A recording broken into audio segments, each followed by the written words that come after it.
Bom, fé e trabalho. Eu gostaria de dizer que não é possível entendermos a perspectiva bíblica do trabalho sem entendermos o significado de vocação. Não é possível. Primeiro temos que entender vocação. E a vocação tem dois vetores, tem duas direções. Tem uma direção centrípeta, chamados a ser filhos de Deus, chamados a comunhão. Portanto, somos chamados a um centro, que é um Deus pessoal. A comunhão com Deus pessoal. É uma vocação centrípeta, para dentro. Mas depois temos uma direção, um vetor centrífugo, que é somos chamados para fora, para fazer, para a missão. E a vocação é isso. Seja eu quem for, tenha o que tiver, faça o que fizer, sou chamado para Deus. E também para tomar parte, chamado por Deus para tomar parte da sua obra. Vocação não pode, pois, ser reduzida ao que fazemos bem. Dizemos, esta é a minha vocação. Faço bem. Há ocupações clericais ou monacais, que durante muito tempo se dizia, uns tinham vocação, outros tinham trabalho. Nem sequer as profissões. Vocação não se confunde com profissão. Também vocação não é trabalho remunerado. Então, isto para dizer, tudo quanto somos, tudo quanto fazemos diante de Deus, vivemos na presença de Deus. Somos chamados por Deus e somos chamados para fora para realizar uma missão. Curiosamente, vivemos num mundo em que se fala tanto de vocação, não é verdade? Fala-se muito de vocação, mas não há quem chame. Ou melhor, vocação é chamamento, ou chamada, ou chamado, como alguns gostam de dizer. Vivemos num mundo que fala vocação, mas não há um Deus pessoal, não se entende que há um Deus pessoal que chame. E isto é uma das manifestações do absurdo, da falta de uma vida de sentido, de um sentido maior para a vida. Porque absurdo, como vocês sabem, vem do latim absurdus, que significa ab mais surdos, que é o que não ouve, o que não escuta.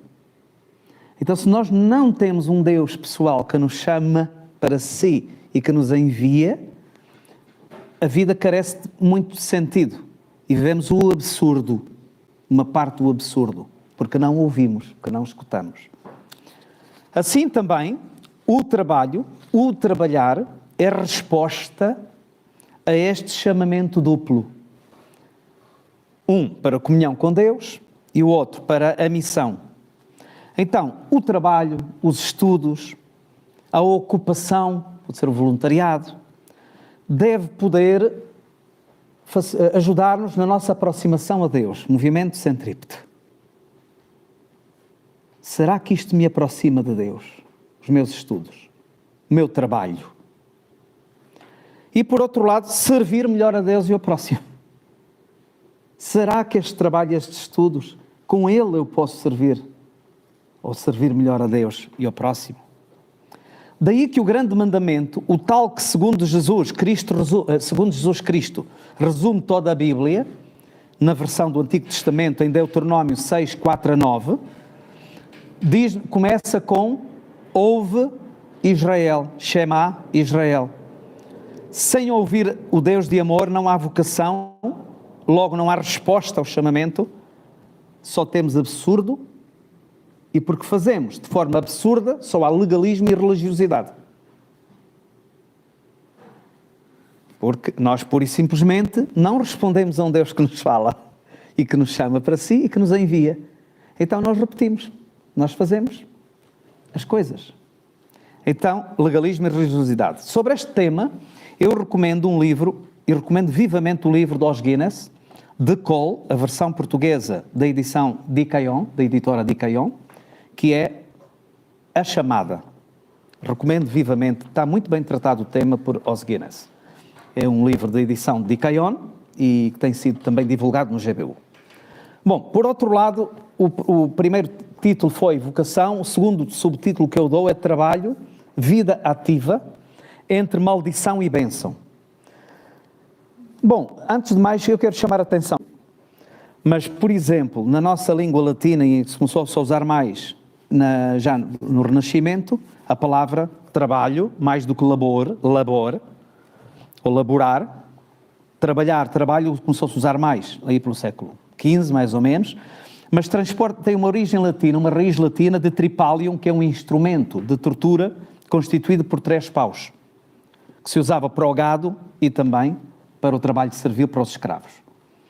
Tripalium, vejam bem o que a gente carrega na etimologia da palavra. Também a palavra labare, labor, do latim, no caso latino, tem a ver com cambalear sobre uma carga muito pesada, penar, fazer um esforço. No grego, nós temos 2 palavras, sobretudo. O latim tem mais outra palavra, que é opus. Tem a ver com obra, e isso tem um sentido positivo. Tem um sentido, obra, atividade criadora, agir com vigor, também tem esse sentido. Agora, em grego, portanto, ponos era uma das palavras que se usava para trabalho, não para significar o trabalho que fazemos, mas o que o trabalho nos trazia à nossa vida. Que era sofrimento, que era dor, era uma pena.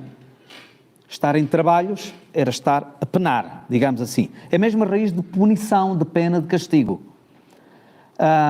E temos também uma outra palavra mais positiva, essa sim positiva, que é ergon, no plural erga, que significa obra, trabalho, produção, de onde deriva a palavra demiurgo, que é o trabalhador ao serviço do público, o comerciante, o artesão, etc. Daí que vem.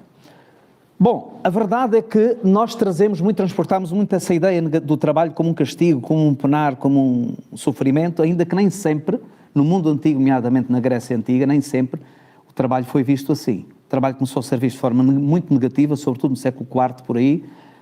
Platão, Aristóteles, tinham uma noção, uma ideia muito negativa do trabalho, sobretudo manual, e valorizava sobretudo o ócio, o que era, e também no mundo romano, no Império Romano, até mesmo os estoicos, porque, obviamente, tinham um trabalho escravo, não é? E podiam dedicar-se ao ócio e ao pensamento e a política, no melhor, que era só para os cidadãos. E por trabalho é para quem foi feito para isso. Nós, a elite, fomos feitos para o ócio, para pensar, para criar, para nos recriarmos, por aí fora. E o que era negado, a negação do ócio era desvalorizado. Negócio, nec ocium. Isso era desvalorizado. Portanto, o negócio era desvalorizado.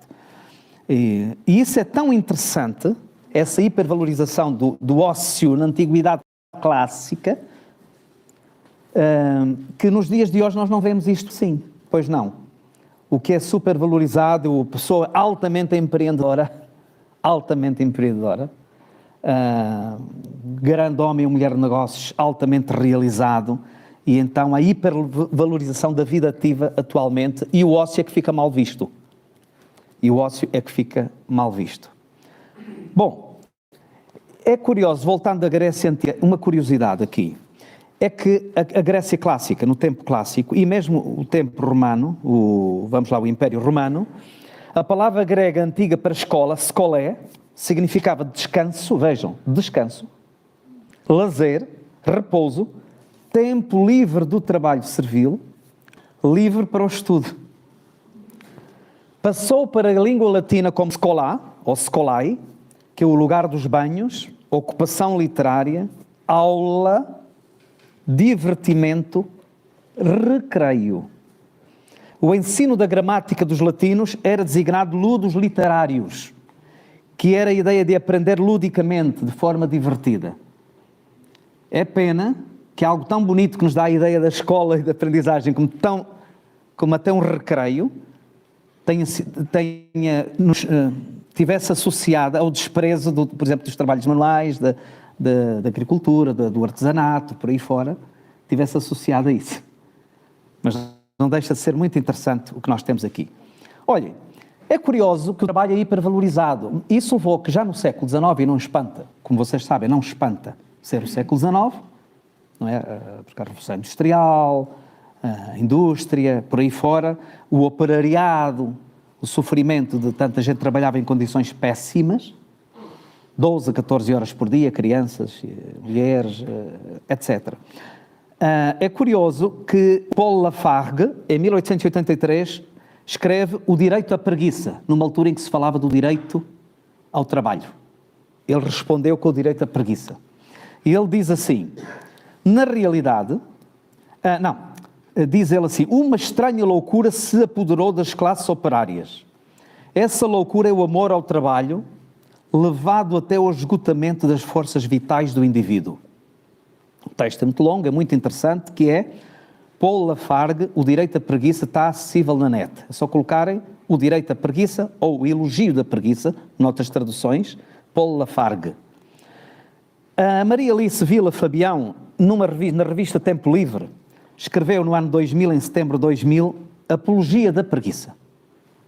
Diz, na realidade, acreditar na exegese bíblica, diz ela, o homem foi criado para gozar em preguiça, sem relógios nem prazos a cumprir, dos deleites do Jardim do Éden, onde o colocar o seu Criador.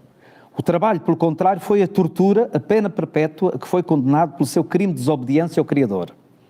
Hoje, que segundo Rémy de Gourmont, atingimos, e ela cita, atingimos tal grau de estupidez que consideramos o trabalho não só honroso, mas inclusive sagrado, quando não é mais do que uma triste necessidade. Fecha aspas, diz ela, impor-se-ia que na lista se inscrevesse o novo pecado capital, o 8º, e uma nova virtude, contra o trabalho, a preguiça.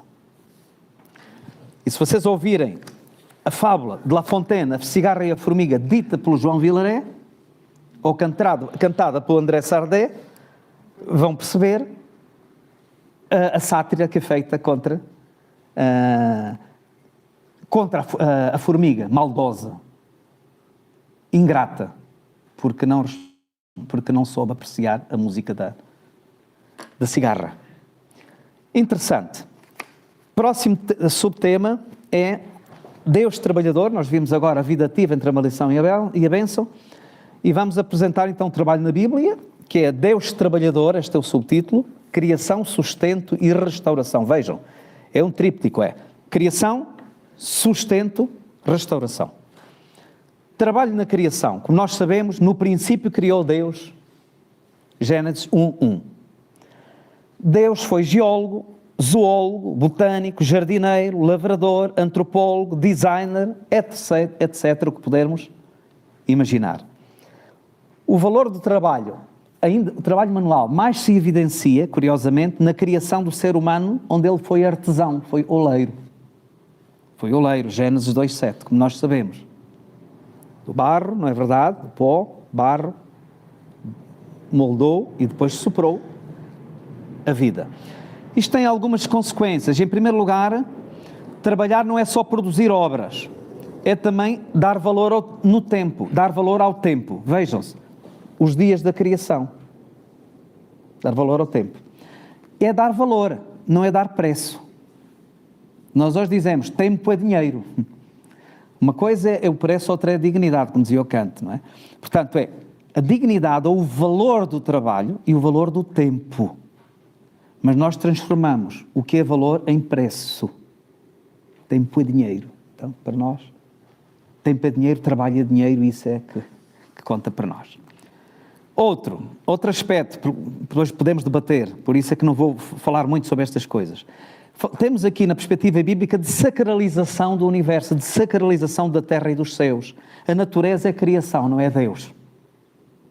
E por isso podia ser estudada, podia ser investigada, por isso dá espaço, a técnica dá espaço ao desenvolvimento, dá espaço à ciência, por aí fora. Ao contrário de algumas cosmovisões que deificam a natureza. Ligado ao anterior, o universo, portanto, é passível de ser conhecido. Foi criado por Deus com leis que podem ser estudadas. Como diziam alguns antigos, como por exemplo Justino Mártir, Orígenes, toda a verdade é verdade de Deus. E nós podemos, então, também olhar para a criação de Deus, estudá-la e compreender parte da revelação da verdade. Uma parte está naquilo que os teólogos chamam a revelação geral. Isso foi a criação. Sustentação. Jesus dizia em João 5,17, meu Pai trabalha até agora e eu trabalho também. Então nós temos que, quando Deus cria, não é como o relojoeiro que faz o relógio com as suas regras e depois deixa-o a funcionar sozinho. Não é uma perspectiva deísta. É mais parecido com o músico que compõe e que interpreta. Se parar, a música para. E, portanto, Deus sustenta criativamente o universo. Se Deus deixasse de trabalhar a sustentar o universo, tudo se desintegraria, tudo desapareceria. E, portanto, temos uma autonomia apenas relativa da natureza. Apenas relativa. Só relativamente a natureza funciona de acordo com as suas leis. Alguns físicos dizem que há coisas que surgem espontaneamente no universo. Eu não me estranho, porque Deus continua a cantar, a sustentar o universo nas suas mãos, criativamente. Os teólogos chamam, latinos, creatio continuata. Aqui então encontra-se um equilíbrio na relação entre razão, criação, e vontade, sustentação do universo. Pela sua vontade, Deus continua a criar vida e a sustentar o universo. Outro aspecto, terceiro, Deus, o curador. O trabalho de restauração no mundo caído, o mundo de pecado, o mundo em que a morte entrou. Ouçam, por favor, o dia da criação de Vinícius de Moraes, porque hoje é sábado. Ouçam. Ele retrata de uma forma satírica também, mas que faz jus, em boa medida, aquilo que se tornou o sábado. Sofrimento, a injustiça, a luta, a violência, porque hoje é sábado. Há um divórcio, há uma violação, porque hoje é sábado. Por aí fora, leiam isto. Então o mundo é um mundo caído. O mundo é caído, nós não vivemos no Éden. Então neste mundo caído Deus continua a trabalhar como curador, como restaurador. Sabemos que o pecado afetou a nossa vida, lemos no Gênesis capítulo 3, não vamos entrar aqui em detalhe, faço apelo ao vosso conhecimento bíblico sobre isto, mas a queda afetou também o trabalho. Porque o trabalho, em Gênesis 3, 17 a 19, cardos, espinhos, produzirá com dor, com fadigas, comerás do teu pão. Então, o trabalho, que é uma coisa boa, passa a trazer também fadiga, frustração. Por melhor que tu trabalhes e que eu trabalhe, nem sempre os resultados são os melhores.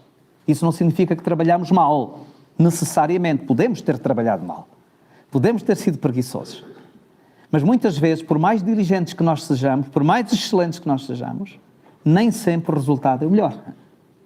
Isto é porque vivemos num tempo e num mundo em que, por vezes, o resultado do nosso melhor esforço pode ser cardos e espinhos. Meu filho perdeu-se, não é necessariamente porque foste um mau pai. Tive uma má nota, não é necessariamente porque estudaste mal. Não é sempre assim, necessariamente. Há muita coisa no meio disto. E, portanto, há sofrimento, fadiga e frustração. Curiosamente, o primeiro crime que aparece, o primeiro homicídio de Caim que mata Abel, envolve um conflito que tem a ver com trabalho. É uma velha história das guerras entre os agricultores e os pastores. E ali houve um problema entre um agricultor e um pastor. Está metido também a questão do trabalho, a ocupação aqui no primeiro homicídio. Tensões, sofrimentos. Quantos conflitos no trabalho?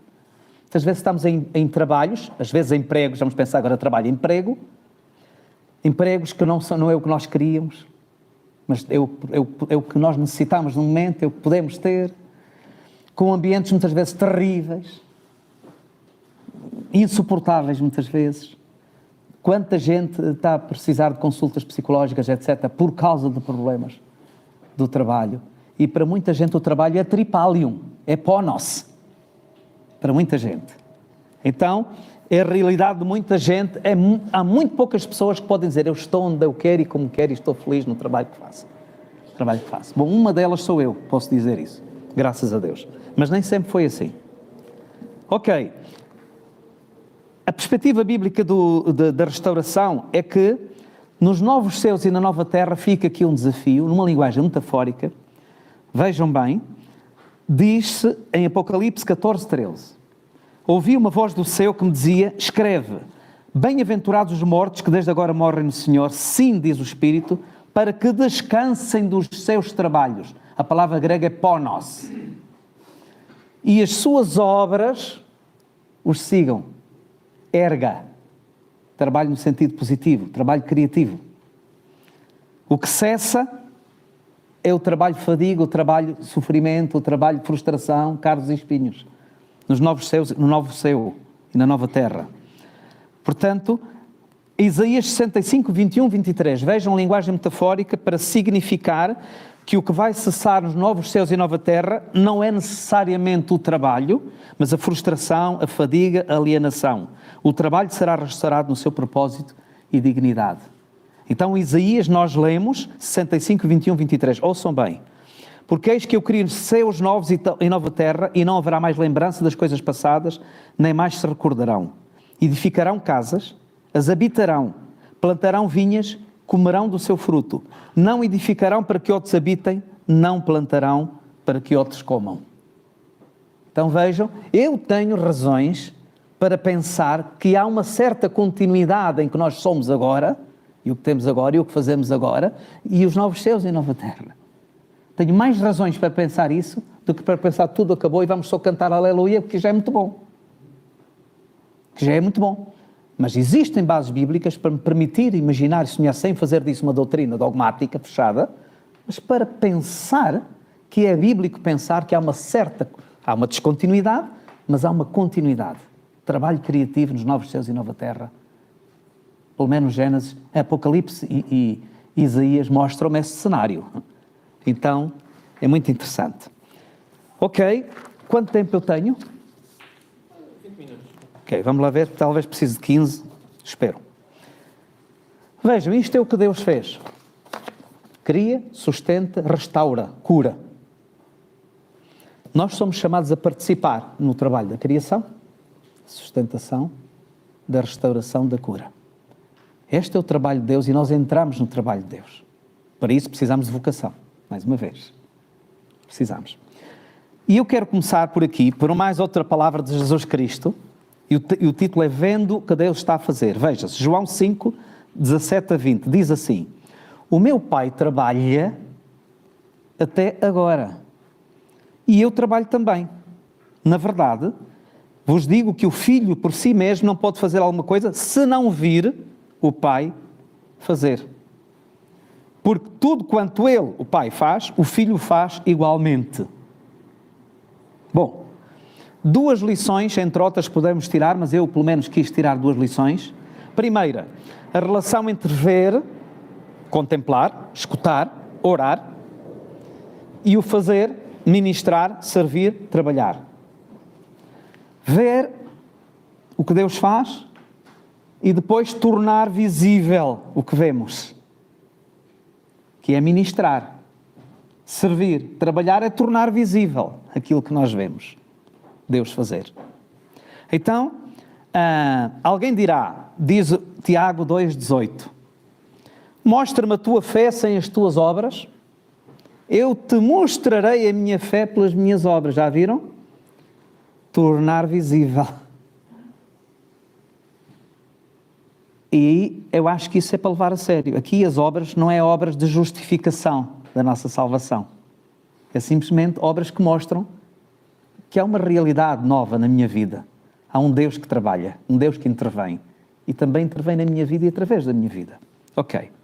Segundo aspecto, ter a mente de Deus, isto significa ver, é ganhar, é ter uma metanoia, é ter uma cosmovisão, uma mente transformada. Ter a mente de Deus sobre o trabalho e o seu propósito. E essa mente está principalmente na palavra, na revelação especial da palavra de Deus, na Bíblia. E é daí que nós, fundamentalmente, não exclusivamente, mas fundamentalmente, é aí que nós temos, efetivamente, a mente de Deus. E, trabalhando a última parte da minha apresentação, então somos chamados, mais uma vez, a tomar parte do que vemos Deus fazer, ou seja, tornar manifesto, manifestar, tornar visível. E vejam o que é que diz Gênesis 1, 26 a 28. Disse Deus, Façamos o homem à nossa imagem, conforme a nossa semelhança, domine sobre os peixes do mar, sobre as aves dos céus, sobre o gado, sobre toda a terra, sobre todo o réptil que se move sobre a terra. E criou Deus o homem à sua imagem, a imagem de Deus o criou, homem e mulher os criou. E Deus os abençoou e Deus lhes disse: frutificai, multiplicai-vos, enchei a terra, sujeitai-a, dominai sobre os peixes do mar, sobre as aves dos céus e sobre todo o animal que se move sobre a terra. Gênesis 1, 26 a 28. Então, o primeiro ponto é a doutrina da criação, a palavra imagem de Deus. O termo imagem de Deus. O que é que significa ser imagem de Deus? Entre muitas coisas, nós somos matéria, mas somos pessoa. Isso semelha-nos a Deus. Nós somos igual à criação, na finitude, mas somos iguais a Deus na personalidade, na pessoalidade. Relacionamentos, Deus é plural, relacionamentos, tudo isso é verdade, mas eu quero chamar-lhe um outro aspecto, convocar aqui um outro significado de imagem. Se vocês e eu vivêssemos, se nós vivêssemos no mundo antigo, em que o Deuteronômio é entregue, e antes de ser escrito o Deuteronômio, quando era passado de tradição oral, ok? Quando esta revelação de Deus era passada oralmente antes de ser colocada escrito, no mundo antigo, quando os antigos ouviam sois a imagem e semelhança de Deus, eles pensavam imediatamente nas imagens que os pagãos faziam dos deuses. Então, é um choque. Imagem, mas nós temos os nossos deuses, as imagens que nós fazemos para dizer, eu sou a imagem de Deus, sim, és a imagem de Deus. Veja bem, nós temos aqui, em Êxodo 22, 4, diz assim: eu sou o Senhor teu Deus, tirei da terra do Egito, da casa da servidão, não terás outros deuses diante de mim, não farás para ti imagem de escultura, nem alguma semelhança. Imagem e semelhança é a mesma coisa, embora já quem diferencie. Escultura, imagem de escultura, nem alguma semelhança do que há acima nos céus, nem embaixo na terra, nem nas águas debaixo da terra. E o salmista, no Salmo 115, 2 a 8, diz algo muito bonito, muito interessante. Dirão os gentios: onde está o teu Deus? Mas o nosso Deus está nos céus, fez tudo o que lhe agradou. Os ídolos deles, as imagens deles, são ouro e prata, obra das mãos dos homens. Têm boca, não falam. Olhos, mas não veem. Têm ouvidos, mas não ouvem. Narizes têm, mas não cheiram. Têm mãos, mas não apalpam. Pés têm, mas não andam, nem som algum sai da sua garganta. Diz aqui, então quem é que tem boca, mas fala, tem olhos e vê, tem ouvidos e ouve, nariz e cheira, tem mãos e apalpa, tem pés e anda, e saem sons da sua boca? Sou eu e és tu. Somos os seres humanos. Pensamos logo em Deus, sim, é claro. Mas somos nós. E por isso o texto diz: sejam semelhantes a eles os que os fazem e os que neles confiam. Eu cá sou semelhante a Deus, sou a imagem de Deus. Ou seja, Deus providenciou para si próprio imagens, que são os seres humanos. E nós profanamos o próprio Deus Criador e profanamos a própria humanidade quando temos ídolos. Porque abdicamos da nossa responsabilidade, perdemos da nossa dignidade, sujamos a nossa dignidade e ofendemos a Deus. Mas ofendemos a nós próprios também. Porque rebaixamos-nos. Porque nós sim temos boca e falamos, temos nariz e cheiramos, temos olhos e vemos. Nós é que somos chamados a ser imagem. Em última análise, o Filho do Homem, Jesus Cristo, homem perfeito, que mostra o homem como é, Deus como é e o homem como deveria ser, esse Jesus Cristo é a imagem perfeita, e os cristãos são chamados a tornar-se cada vez mais a imagem de Cristo, para que nós possamos plenamente ser aquilo para o qual fomos criados, ser imagem e semelhança de Deus. Vice-reis, mordomos, representantes de Deus na terra. A criação, olhando para nós, via, existe um Deus que é Senhor, porque nós refletimos essa imagem. Este é o significado, um dos significados mais importantes do ser imagem que aparece na Bíblia. E por isso nós temos o mandato cultural, avançando, o mandato cultural de dominar a terra, lavrar, guardar, etc., que é, e que nos leva a dignificar a técnica, os estudos, a investigação, a atenção aos tempos, o conhecimento do mundo. E John Stott falava no seu livro Ouça o Espírito e Ouça o Mundo. A Bíblia numa mão, o jornal na outra. Os filhos de Issacar, como vocês sabem, encontram em 1 de Crónicas 12, 30, 32, diz-se, dos filhos de Issacar separem 200 dos seus chefes, destros na ciência dos tempos, para saberem o que Israel devia saber, destros nas ciências dos tempos. E, portanto, Moisés, diz-se de Moisés, Atos 7:22, foi instruído em toda a ciência dos egípcios e era poderoso em suas palavras e obras. Primeiro GBU da história, no livro de Daniel, Daniel e os seus amigos. Daniel dá-nos um grande exemplo também de conseguir ligar a sua fé, mesmo aprendendo coisas como o ocultismo, que se aprendia naquelas, aquela ração ele tinha que comer, mas pôs alguns limites. Eu não vou comer manjar do rei. No entanto, aprendi as ciências daquela gente, daquele tempo. E foi capaz, naquela universidade, associar a sua fé e a vida ativa que ele tinha. Avançando, já 5 minutos ou veja lá? É o tal tempo, não é? Diz-se que nós temos a ideia do tempo é muito interessante, não é? Porque os filósofos aqui sabem, Isabel, Manuel Rainho, que Cronos, da mitologia grega, é um deus terrível, porque devora o nosso futuro, devora os seus filhos à nascença. Mas nós, os cristãos, não. O tempo, de facto, não tem esse problema, não tem, porque Deus pôs no nosso coração a eternidade, temos uma perspectiva de futuro, temos uma esperança, e o tempo não tem que ser o inimigo. Precisamos de perceber o tempo de Deus e viver na dimensão do Kairos, de Deus, que nos ajuda a redimir e a dar sentido ao nosso tempo. Isso leva-nos para um ponto seguinte, que é o trabalho e o sábado. Eu vou fazer aqui um salto, não vou debater com os adventistas, não vou debater, não vou dizer que estão certos nem que estão errados, vou só dizer que,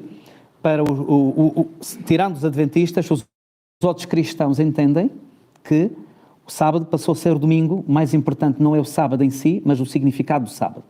E o significado do sábado, tanto vale para os adventistas como para os não adventistas, depois depende um pouco, uns levam o sábado mais a sério e outros de uma maneira menos, não tanto como uma lei, mas como um princípio, digamos assim, como uma orientação. Sábado, havendo Deus acabado no dia 7º a obra que fizer, descansou no 7º dia toda a sua obra que tinha feito.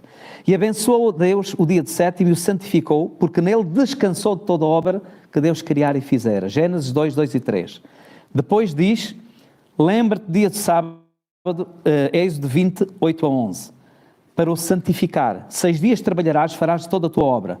Mas o 7º dia do Senhor teu Deus, não farás nenhuma obra, nem tu, nem o teu filho, nem a tua filha, nem o teu servo, nem a tua serva, nem o teu animal, nem o estrangeiro que está dentro das tuas portas. 6 dias fez o Senhor o céu e a terra, o mar e tudo que neles há, e ao 7º dia descansou, portanto abençoou o Senhor o dia de sábado e o santificou. Há alguns significados e propósitos do sábado, assim ditos de forma simples. Primeiro, é curioso e significativo que este 4º mandamento, o sábado, esteja no meio do mandamento de adoração e amor a Deus e no mandamento de adoração e amor ao próximo. Porque ele fala, leva-nos os primeiros mandamentos a virar-nos para Deus e depois honra pai e mãe, não cobiçarás, por aí fora, que tem a dimensão horizontal da vida, não é? E no meio disto está o sábado. É muito interessante, vamos pensar nisso. Muito interessante aqui. Segunda coisa, que é a palavra santo, santificar, surge, a primeira vez que a palavra santo ou santificar aparece em toda a Bíblia, aparece referida ao sábado. Não quer dizer que quando viu Deus tudo era muito bom, que não fosse sagrado, não é? Nesse sentido. Mas chamar-lhe pelo nome de santo, primeira vez que surge na Bíblia, é relacionada ao sábado. Toda a criação, incluindo os seres humanos, é finita e dependente de Deus. Isto é outra ideia do sábado. Por isso, escuta o Israel novamente, Deuteronômio 6, 4. O Senhor teu Deus é o único Senhor. Ou seja, sábado significa, o sábado ou o domingo para os cristãos, significa, olha, escuta, há um só Deus e tu não és Ele. Isto é importante, que às vezes esquecemos disso. O sábado lembra-nos disso. Há um só Deus, e tu não és Deus, tu não és Ele, não és tu. Não se dá o caso de seres tu. O sábado recorda-nos que Deus é soberano, bom e cuidador. E por isso, Salmos 46, 10 e 11, aquietai-vos, sabei que eu sou Deus, o Deus de Jacó é o nosso refúgio. Quando trabalhamos na dependência de Deus, com Ele, por Ele, para Ele, o trabalho passa a ser um ato de adoração. Os hebreus chamavam-lhe avodá, que servia tanto para o trabalho como para a adoração. Durante a semana adoramos servindo. No dia do Senhor adoramos confessando, agradecendo, louvando juntos. Por isso o sábado, é como dizia o Abraham Joshua Heschel, o sábado é como construir uma catedral no tempo. Os pagãos gostam de coisas muito materiais, mas a importância do sábado não é o templo, é o sentido, é o momento, é a presença, é a autenticidade diante de Deus, é a adoração e é tudo aquilo que nós temos estado a ver. É como construir uma catedral no templo. Deus colocou a necessidade de descanso não só nos seres humanos, mas na natureza também. 2 movimentos como os do coração. Sístole, que é contração, esforço, trabalho, movimento centrífugo, bombear as veias. E depois, diástole, relaxamento, movimento centrípeto. O coração precisa de sangue. Gênesis 2,15, vemos os 2 movimentos. Tomou o Senhor Deus o homem e o pôs no jardim do Éden para o lavrar e guardar. Aqui temos a formulação mais antiga do desenvolvimento sustentável. Lavrar e guardar. Desenvolvimento, ecologia. Após a queda no pecado, o sábado contribui também ainda para fins sociais e ecológicos. E nós sabemos isso. Sabemos, basta ler, de facto, Êxodo. O 7º dia, dia de sábado, teu Deus, não farás nenhuma obra, nem tu, nem o teu filho, nem a tua filha, nem o teu servo, nem a tua serva, nem o teu animal, nem o teu estrangeiro que está dentro das tuas portas. Não perverterás o direito do teu pobre na sua demanda, de palavras de falsidade te afastarás, não matarás o inocente e justo, porque não justificarei o ímpio, também suborno não tomarás, não oprimirás o estrangeiro, etc. E depois diz-nos, trabalharás, fala-nos do ano sabático, 6 anos, mas depois recolhereis o seu fruto e ao 7º dispensarás, deixarás descansar para que possam comer os pobres do teu povo e da sobra como os animais do campo, etc, etc. E aqui, se lermos ambos os textos, percebe-se que este descanso permite não só o meu descanso, mas dos meus filhos, da minha família, dos meus servos, da própria terra, etc. E tem funções sociais importantíssimas. Queridos amigos, terminando a parte do sábado, o sábado é um dom que nos permite parar para escutar e ouvir quem somos, amados de Deus, antes de sermos de novo enviados à missão e à vida ativa. É como um anel de noivado, o sábado ou o domingo, é como um anel de noivado que nos lembra o amor mútuo e o compromisso mútuo. Estes anéis, este anel que eu trago, não é só para eu trazer aqui, pronto. É suposto que seja para eu me lembrar de vez em quando do amor mútuo e do compromisso mútuo. O domingo é para isso também. Nos lembrar durante a semana e ao longo da nossa vida. Ao terminar mesmo e com o pedido de muitas desculpas por ter tomado tanto tempo, o último tópico, trabalho no mundo caído, a tal restauração, o Ministério de Restauração e Cura. Estou a falar do casamento entre a técnica e a ciência, de um lado, e o milagre. Entre a restauração e cura com o uso da técnica e ciência, e por outro o milagre, a intervenção sobrenatural. Nós cristãos acreditamos nas duas coisas. As duas. Agora, pegando na parte da ciência e técnica, veja-se, o cuidado público de saúde, de forma regular e institucionalizada, hospitais estamos a falar nisso, iniciou-se no século IV com o cristão Basílio de Cesareia e as comunidades monásticas cenobitas, que casaram a fé cristã e judaica com a ciência médica grega, convertendo o ministério de cura do período cristão inicial baseado nos milagres, num programa sistemático de cura e cuidado e numa base regular. Embora se diga que foi Cecil Mary Saunders, no século XIX, quem fundou em Londres o primeiro hospice ou hospital de retaguarda para cuidado de doentes terminais, cuidados paliativos, a verdade é que os hospícios têm a sua origem já na Idade Média. Eram casas, centros, que abriam as suas portas aos peregrinos onde se lhes prestava acolhimento espiritual e material. Algumas ordens religiosas também abriram as suas enfermarias aos mais desfavorecidos, aos moribundos. O nome moderno Hospices foi dado no século XIX por Mary Aikenhead, fundadora das Irmãs Irlandesas da Caridade, aos centros que elas fundaram para acompanhar os moribundos que morriam frequentemente nas ruas em extrema pobreza. Na mesma época, religiosas anglicanas criaram 2 hospícios de características semelhantes em Londres. Amigos, tirássemos a Igreja e os cristãos e as organizações cristãs do mundo, isto era o inferno. Muita coisa poderíamos aqui dizer, vou terminar só aqui com um texto. Pronto, é isso mesmo. Por isso, no mundo caído, onde Deus opera, somos todos chamados a ser pastores e usar as nossas profissões como ministérios pastorais de cuidado, cuidando dos domésticos na fé, de nós mesmos e de todos que ainda são ovelhas sem aprisco. Somos, utilizando Martin Heidegger, com outro sentido, mas também é muito interessante, somos pastores do ser. Quando Deus perguntou a Caim por Abel, Caim respondeu: sou eu guarda do meu irmão, guardador do meu irmão? Eu sou agricultor, sou guardador, não sou pastor. Eu sou médico, eu sou advogado, eu não sou pastor, eu sou enfermeira, eu sou agricultor, eu sou dona de casa, eu sou professor, eu não sou pastor. Pastor tenho na minha igreja um. Somos pastores. Sou eu guardador do meu irmão? A resposta é sim, és guardador do teu irmão. O texto bíblico não diz, mas somos. E o António Caeiro, no Guardador de Rebanhos, diz, na parte 1, minha alma é como um pastor, conhece o vento e o sol, e anda pela mão das estações a seguir e a olhar.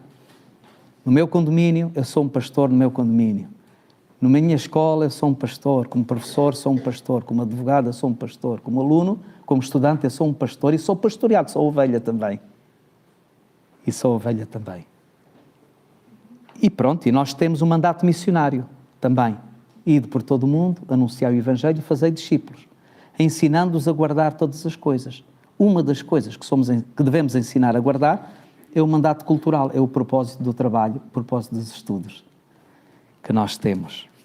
E por isso Jeremias diz, dar-vos-ei pastores segundo o meu coração, que vos guiarão com conhecimento e discernimento. Se só houverem pastores do ministério na igreja, a maior parte dos cristãos e das pessoas não tem pastores suficientes. Mas todos somos pastores. Lutero dizia sacerdotes. E, portanto, é o pastoral universal de todos os crentes, chamado sacerdócio universal de todos os crentes. Redimindo, remodelando a tua área de estudos ou profissional. Este mundo precisa de ver com os seus olhos que o Evangelho é boa nova, esperança, amor, e é possível uma outra forma, uma outra maneira de viver.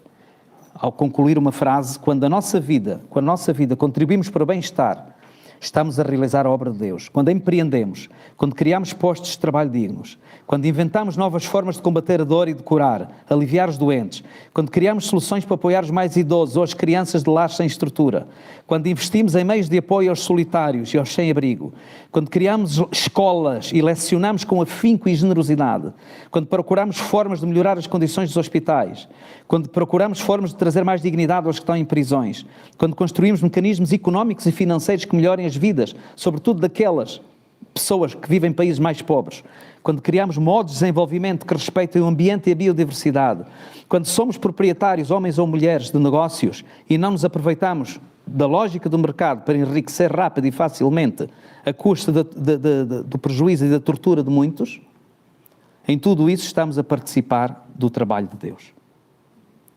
Recomendação, 2 obras do Mark Greene, Segunda-feira, graças a Deus. Excelente livro, edição GBU. E um artigo está na net do Kent Miller, Organizing with the Spirit. Depois, se quiserem, eu dou este. Vou pentear um bocadinho depois aqui o texto e depois também posso partilhar convosco. Uma vez mais, peço desculpas por ter demorado tanto tempo a falar. Espero que ainda dê para alguma coisa de falarmos, né? Debatermos.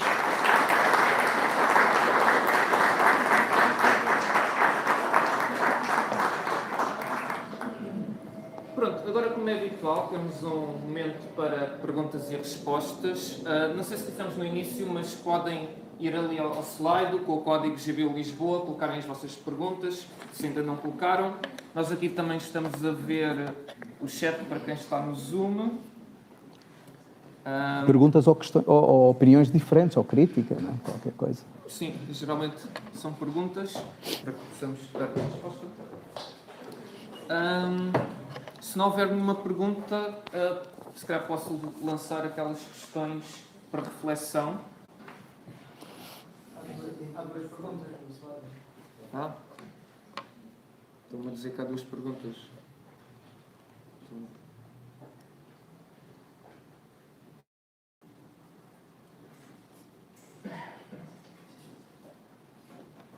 Ok. Não me estavam a aparecer.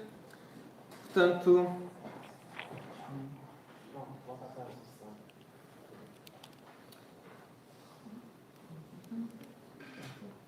Ok, a primeira pergunta é a seguinte. Falou-se de vocação de forma genérica, como vocação de todo o ser humano. Mas quais os princípios para discernir vocação a um nível mais concreto e pessoal?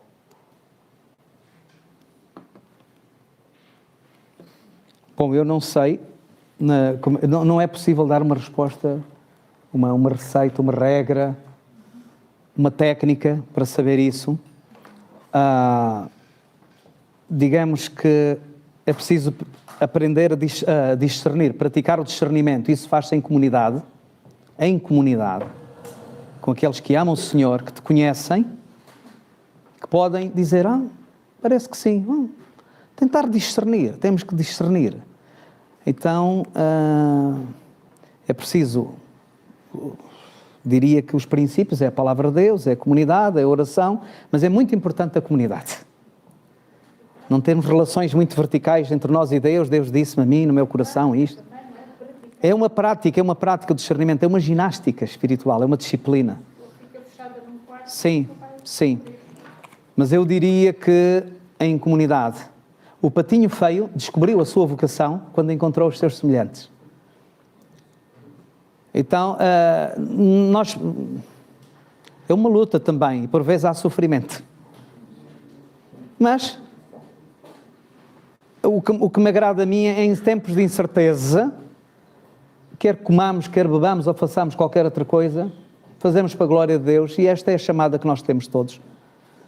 Coisas mais específicas têm que ser através disso. A palavra de Deus, a partilha comunitária, a leitura da Bíblia, a disciplina de ouvir, discernir, aprender a discernir. Ok, muito obrigado. Segunda pergunta. Se os gregos e os romanos desprezavam o trabalho, acha que o facto de nós hoje o valorizarmos é resultado da influência do cristianismo na cultura europeia? Bom, os gregos e os romanos não desprezavam necessariamente o trabalho. Os gregos, durante muitos séculos, prezavam também o trabalho. O que não gostavam nada é da dor que o trabalho trazia. Quem desprezou o trabalho foi a Grécia clássica. Foi Aristóteles, foi Platão, depois foram os romanos do tempo do Império, foram os estoicos, Séneca, Cícero. Cícero prezava a agricultura, mas, por exemplo, o artesanato, etc. Os estoicos detestavam o trabalho, muitas vezes certo tipo de trabalhos, pela trapaça, por problemas éticos. Achavam que, por exemplo, os retalhistas eram muito aldrabões. Os revendedores. Então, o problema ético também pesou muito nos estoicos, mas isto para dizer que não foi sempre assim. Agora, não há dúvida que os monges, alguns já falavam, por exemplo, no ora e trabalha, no ora e labora. Mas a reforma protestante aí foi importante, inegavelmente. Calvino, Lutero, foi muito importante, sobretudo o caso do Calvino. A Inglaterra, no século XVI e no século XVII, passou crises absolutamente incríveis. E a Igreja esteve lá ao lado do Estado para resolver problemas sérios, pobreza, e até aí que se começou a falar no direito ao trabalho, curiosamente. Então, parece-me a mim que os cristãos têm a valorização, têm a sua contribuição, mas não é o único livro sagrado, digamos assim, que dá importância ao trabalho. Claro que nós não nos baseamos em mitologias, mas os textos mitológicos, etc., também já falavam. Hesíodo tem um poema muito bom, O Trabalho e os Dias, que é um elogio ao trabalho, e, portanto, não podemos dizer que os cristãos têm o monopólio da valorização do trabalho. Isso não podemos dizer. Temos é ter uma perspectiva clara de que, mais do que isso, temos uma vocação, um chamamento, e o trabalho entra aí dentro também. Temos um Deus que chama e que nos envia. Muito bem. Terceira pergunta, e se calhar vai ser a nossa última pergunta, antes das perguntas de reflexão. Ou então, se for rápido, temos aqui outra, uma quarta. Mas pronto, a terceira. Até que ponto é aceitável aturarmos o trabalho árduo do nosso emprego no dia-a-dia? Quando é que devemos dizer basta e procurar algo diferente ou ficar? Meu Deus, não sei. Uma pergunta a pedir aconselhamento. Bom, uma vez eu estive numa crise dessas, e um irmão nosso do GBU Obreiro, se ele nos puder ouvir, ele chama-se Jairo Ninho, ele disse-me uma coisa interessante. Kim, não é os momentos de alegria, prazer, satisfação e florescimento. Não são os momentos de alegria, prazer, satisfação e florescimento em si. Nem os momentos de dor, de angústia, de dificuldade, de sofrimento em si, que nos devem mostrar qual é a direção que eu devo tomar. Às vezes, Jeremias passou muito mal. O famoso profeta chorão. E portanto, há pessoas que, lembro do Oivan dizer, um outro obreiro do GBU, eu tenho que ser sincero, trabalhar para mim e trabalhar como obreiro e como pastor e tudo, mas sempre foi uma alegria. Isso não é uma elogio, é uma constatação. Às vezes, Senhor, porquê? Mas porquê? Quer dizer, quase dizer, também tenho inveja de não ter um bocado de sofrimento. Há outros que passam dificuldades imensas, e ambos podem ter uma chamada de Deus e têm. Não é o florescer. Eu, na altura em que eu suspendi parte do direito de advocacia para trabalhar como obreiro de GBU, eu estava a anunciar o Evangelho, um advogado tinha-se acabado de converter, eu entregava Novos Testamentos a pessoas no ministério, lá onde eu trabalhava. Ao meio do dia ia orar, pedia uma universidade para Cristo, para me arranjar um espaço silencioso ali na Baixa de Lisboa, para eu ir lá orar a meio da refeição. Estava assim a viver como jurista o cristianismo de uma forma, missão integral assim, e de repente também esta chamada para trabalhar com o GBU. Mas isto está a prosperar, as coisas estão a correr bem na advocacia, também anuncio o Evangelho, estou a viver a missão integral. Senhor, mas porquê é que me chamas? Porquê é que me chamas para fazer isso? Tenho saudade de GBU, é verdade, mas deixar isto, não estarei eu a ir contra ti. E lembrei-me das palavras do Jairo. Não é necessariamente o florescimento, nem necessariamente o estares a passar dificuldades que deve servir de critério. Pode ajudar, como um sinal, mas temos que discernir de outras formas. E não há receitas para isso, não é? Não há receitas, mas eu queria dizer isso que é muito importante. Sim. Temos aqui mais duas perguntas, sim, muito rapidamente. Esta se calhar, parece mais uma pergunta teológica. Será que a semana de 4 dias vai contra o princípio do sábado? Uma pergunta muito profunda. Não, sim, de facto, a necessidade do descanso, nós já falámos no sábado, não é? A necessidade do descanso, independentemente de ser o sábado, ser domingo, ser um dia ou não, o mais importante é que haja espaço para o descanso e efetivo. O problema, o que eu temo, é que muitas vezes nós chegamos das férias mais cansados do que quando fomos para férias. E às vezes o tempo que nos sobra é para mais trabalho. Se isto servir com fins sociais, se isso servir para fins psicológicos, porque o trabalho serve para sustento, função económica, para psicologicamente para recreio e criação, e necessidade social, cooperação, colaboração. Diga? Família, obrigado. E o que é que acontece? Se forem 4 dias e servir para isso, para também gerar mais emprego, etc., não tenho problemas nenhuns com isso. E acho que é um princípio, que é o princípio do descanso, que deve... O grande problema é que o descanso pelo descanso também não chega. E o que faz falta no descanso também é a compreensão de um Deus a quem nós adoramos e em quem também temos deleite e prazer. O nosso principal descanso é a comunhão com Deus, porque nele nós descansamos, não é? Ok. Ok, muito obrigado. Agora, vamos ter umas perguntas para vocês refletirem. Isabel vai distribuir... Refletir em casa, né? Em casa. Sim, se calhar. A ideia é também levarem estas perguntas não só para aqui